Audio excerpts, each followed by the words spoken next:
नमस्कार प्यारे बच्चों। NAS 2021 यानी कि राष्ट्रीय उपलब्धि सर्वेक्षण एग्जाम 2021 में कक्षा 8 गणित विषय के प्रश्न संख्या 45 पर हम चर्चा करने जा रहे हैं। 44 तक के चर्चा हम पीछे की वीडियो में कर चुके हैं। देखिए इसमें क्या कह रहा है, निम्न में से कौन सी संख्या 9 से विभाज्य होगी। और इसके आगे का जो प्रश्न है वो भी विभाज्यता के नियम पर आधारित है। निम्न में से कौन सी संख्या 11 से विभाज्य नहीं है, यानी कि इसमें से कोई 3 ऑप्शन तो सही है और कोई एक ऑप्शन इसमें गलत है। तो उस सही और गलत आंसर की हमें जांच करनी है। तो सबसे पहले तो हम ये पता लगाए कि 9 से विभाज्यता का नियम क्या है। तो यदि आप लिखना चाहे तो लिख भी सकते हैं 9 से विभाज्यता का नियम, यानी कि इसका नियम क्या होता है ये यदि हमें याद है तो इसका उत्तर हम आसानी से पता कर पाएंगे। तो प्यारे बच्चों, 9 से विभाज्यता का नियम देखिए उन संख्याओं पर लागू रहता है। तो जो संख्या आपको दी गई है, जो भी संख्या आपको दी गई है, यानी कि संख्याओं या संख्या के, इसको आप संख्या के मान लीजिए, संख्या के अंकों का योग 9 हो या तो उनके संख्या के अंकों का योग कितना हो 9, या अंकों के योग में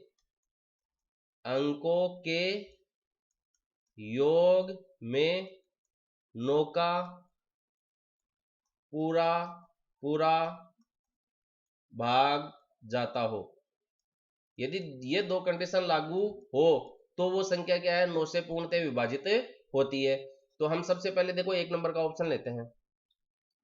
इसमें देखिए 1 और 8 9, 9 और 2 11, 11 और फिर 7 कितने हो गए आपके 18। अब इनको आपस में और जोड़ सकते हैं आप, आगे जोड़ना चाहो तो, और नहीं भी जोड़ना चाहो तो जो संख्या दी गई है इसके अंकों का योग किया तो 18 आया। अब 18 में देखो 9 का भाग लगाते हैं तो पूरा पूरा चला जाता है 2 बार। इसका मतलब 1827 जो है 9 से विभाज्य होगी। अब हम देखिए दूसरे ऑप्शन पर भी चर्चा करते हैं। आपको 1227 दिया गया है तो इसके संख्या के अंकों का योग कर लीजिए आप। 2 और 1 3 2 5, 7 5 12 है। अब न तो 12 क्या है 9 के योग के बराबर है, और न ही 12 में 9 का भाग देते हैं तो 9 का पूरा पूरा भाग जाता है। 9 एकम 9, फिर आपका देखिए 3 से स्पेल रह जाता है, तो ये 1 सही 3/9 बचता आपका।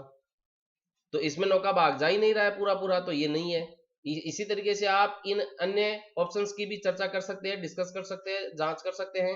3 + 3 + 9 + 5, जो भी संख्या दी गई है उसमें 9 का पूरा पूरा भाग जाएगा या 9 से वह विभाज्य होगी या नहीं, इसकी जांच करने के लिए हम उस संख्या के अंकों का योग करते हैं।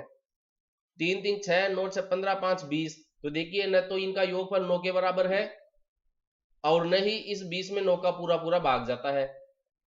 अब जैसे हमें 2 अंक यहाँ पर प्राप्त हो गए तो हम इसका आगे भी योग करके देख सकते हैं। जैसे 2 + 0 का मतलब 2 हो गया। अब ये 2 क्या है 9 के बराबर भी नहीं आया है और नहीं इस 2 में 9 का पूरा पूरा भाग जा रहा है। आप इस तरीके से भी आगे करके देख सकते हैं। जैसे अब इसके अंदर ये 145 है, 4 1 5 और 10। अब इसका योग इस संख्या के अंकों का योग 10 मिला है। अब 10 को आगे अगर अपन जोड़ते हैं तो 1 मिलता है, तो 1 9 के बराबर भी नहीं है और न ही 1 में 9 का पूरा पूरा भाग जाता है। इसका मतलब इसका ऑप्शन नंबर 1 अपना सही हो जाता है।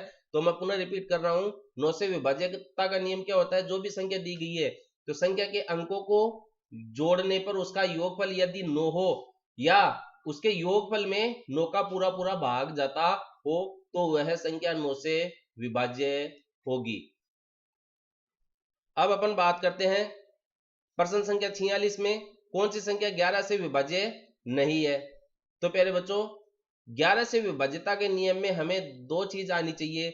एक तो जैसे सम क्या होता है और विषम क्या होता है। तो सम का मतलब तो जैसे आप 2 4 6 8 ये जो संख्या होती है वो सम संख्या कहलाती है। और यदि हम गिनती लिखते हैं तो इसमें देखिए दूसरे स्थान पर, चौथे स्थान पर जो अंक आ रहा है वो क्या है, सम है। इसी तरीके से अगर आप आगे लिखेंगे तो तीसरे स्थान पर 6 आ रहा है तो वो भी सम है। तो दूसरे स्थान पर, चौथे स्थान पर, छठवें स्थान पर, 8वें स्थान पर, और इसी तरीके से आप दो दो जोड़ते जाए तो ये क्रम आगे बढ़ता रहता है। तो जिस स्थान पर ये कोई भी अंक आएगा वो सम कहलाता है और विषम क्या हो गया, इनके बीच की संख्या हो जाती है, जैसे 1 2 के बाद में 3 4 के बाद में 5 6 के बाद में 7 8 के बाद में 9 10 के बाद में 11। तो ये जो अंक है वह विषम अंक कहलाते हैं। तो यहां पर आपको संख्या दी गई है 12,345। ये देखिए मैं इसको लिख लेता हूं। तो 11 से विभाज्यता का नियम का पता लगाने के लिए हमें यह जानना जरूरी है कि इसके अंदर जो सम स्थान है वो कौन से होते हैं और विषम स्थान कौन से होते हैं। तो देखिए सम स्थान का मतलब आप एक से शुरू करेंगे, जैसे मैं इसको थोड़ा सा डिफरेंट ले लेता हूं। ये 1 नंबर 2 नंबर 3 नंबर 4 नंबर और ये 5 अंक हो गए, 5 नंबर तक के मैंने अंक दे दिए। अब यहां पर आप देखिए कि 2 और 4 कहां आ रहे हैं, तो 2 तो देखो यहां रहा, 4 आपका ये अंक रहा। तो सम स्थान के अंकों का योग 11 से विभाज्यता का नियम के लिए सम स्थान के अंकों का योग और विषम स्थान के अंकों का योग, तो ये तो हो गया आपका 2 और 4 बराबर 6। अब विषम स्थान कौन सा है, 1 3 और 5। देखिए 1 3 5, जो 2 4 6 8 है, और सीधा सीधा याद रखने के लिए 2 से एक सम संख्या है, इसमें आप 2 2 जोड़ते जाए, आगे की जो भी संख्या आती है उसमें 2 2 जोड़ते जाए, तो जो भी संख्या मिलेगी 2 जोड़ने पर वो सम संख्या होगी। अब विषम स्थान के अंकों का योग कर लीजिए आप। विषम स्थान के अंकों का योग, तो विषम स्थान पे आपका एक तो 5 3 और 1 है, 5 3 और 1 है, 5 3 8 और 1 9। अब देखिए सम स्थान के अंकों का योग और विषम स्थान के अंकों का योग आपको प्राप्त होने के बाद में इन दोनों में जो बड़ी संख्या होगी उसमें से आप छोटी संख्या को घटा दीजिए, और यदि आपको इनका अंतर 0 या 11 से विभाजित होने वाली संख्या प्राप्त हो जाए, तो देखिए यहां पर 9 - 6 का मतलब कितना प्राप्त हो रहा है, 3। तो ये 0 तो है नहीं, तो पहली बात तो यही खत्म हो गई। अब ये जो भी संख्या मिलेगी आपको इनके अंतर की, वो यदि 11 से पूर्णतः विभाजित है या 11 का पूरा पूरा भाग चला जाता है तो वह 11 से विभाज्य होगी, अन्यथा नहीं होगी। तो इस 3 में 11 का भाग भी नहीं जा रहा है, तो हम क्या कह सकते हैं कि 12,345 जो है वह विभाज्य नहीं है। तो सवाल के अनुसार इसमें ऑप्शन नंबर 1 सही हो जाता है। अब अपन इसमें दूसरे ऑप्शन की भी चर्चा कर लेते हैं। 1573 है, 1573। तो देखिए ये तो 1 नंबर, ये तो 1 नंबर, ये 2 नंबर और ये 3 नंबर और ये 4 नंबर पर। तो सम स्थान पे एक तो 7 है और एक है 1। 2 और 4 सम संख्या है, इस पे कौन कौन सी संख्या या अंक आ रहे हैं, 1 और 7। तो सम स्थान के अंकों का योग तो हो गया 8। विषम स्थान के अंकों का योग देखिए कितना है, 5 और 3 8, 5 + 3 बराबर 8। अब सम स्थान के अंकों का योग अब विषम स्थान के अंकों का योग है, इनका अगर हम अंतर करते हैं तो 0 होना चाहिए, या फिर इनका जो अंतर प्राप्त हो वो 11 से पूर्णतः विभाजित होना चाहिए। तो अंतर अपने को 0 प्राप्त हो रहा है, तो हम क्या कहेंगे कि इसमें 11 का पूरा पूरा भाग चला जाएगा। यानी कि 11 से विभाज्यता के नियम की जांच हम कैसे करेंगे, सम स्थान के अंकों का योग करेंगे, विषम स्थान के अंकों का योग करेंगे और बड़ी संख्या में से छोटी संख्या घटा देंगे। घटाने पर यदि हमें अंतर 0 प्राप्त होता है तो वो 11 से विभाजित है।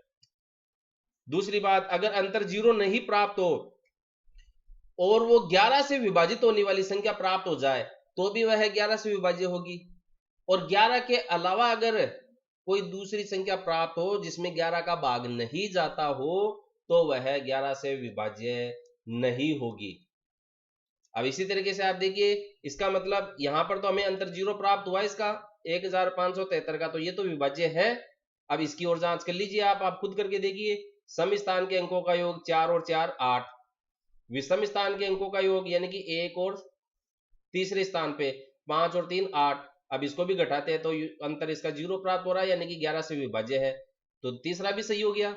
अब चौथा देखिए, इसमें 1 2 3 4 5, तो 7 और 3 10 और 5 15, विषम स्थान के अंकों का योग 15, और सम स्थान पे कौन है, 2